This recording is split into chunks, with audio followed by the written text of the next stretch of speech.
Good evening, everyone. My name is Antônio, and today I'm going to talk about how tabletop RPGs can contribute in our education.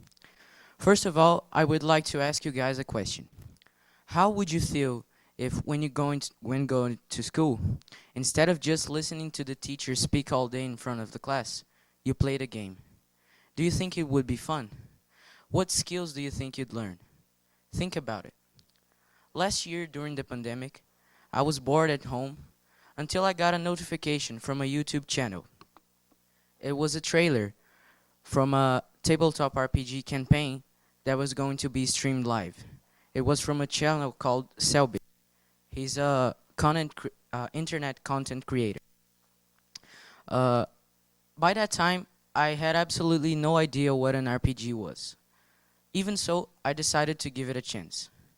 Then, I, s- so I started watching, and all I could see was a bunch of grown-ups pretending to be people they weren't and rolling dice. So I decided to start my research.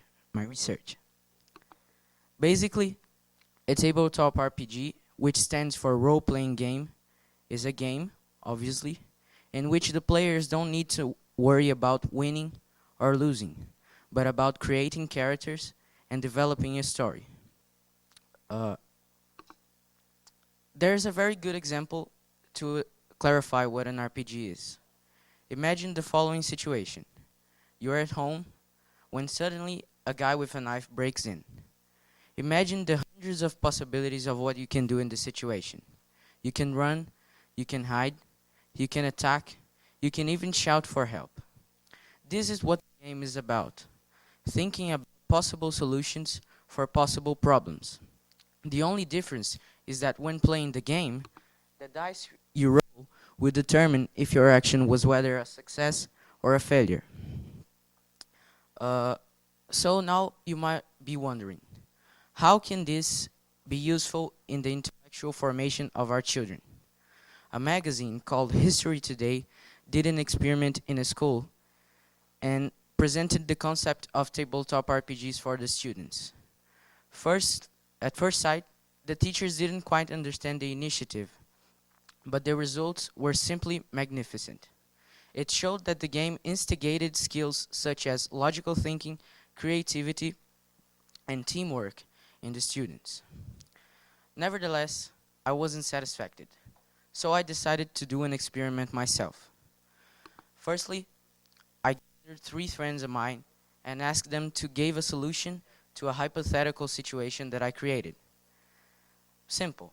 There's a question and you need to answer. I guess all of you already have to do that at school, including me and my friends. And to confess, the answers were at maximum acceptable. Then I joined them and let them work together to give a solution to the absolute same situation, and the results were way better. Wanna know why? Because they were free to think and free to communicate. What I'm trying to say is that in the past, we needed people to work in the industries and in the manufacturing process. Now, with globalization and the advances of technology, we need people that are able to communicate, to work collectively, and to be reasonable if you want to build a better future for a better society.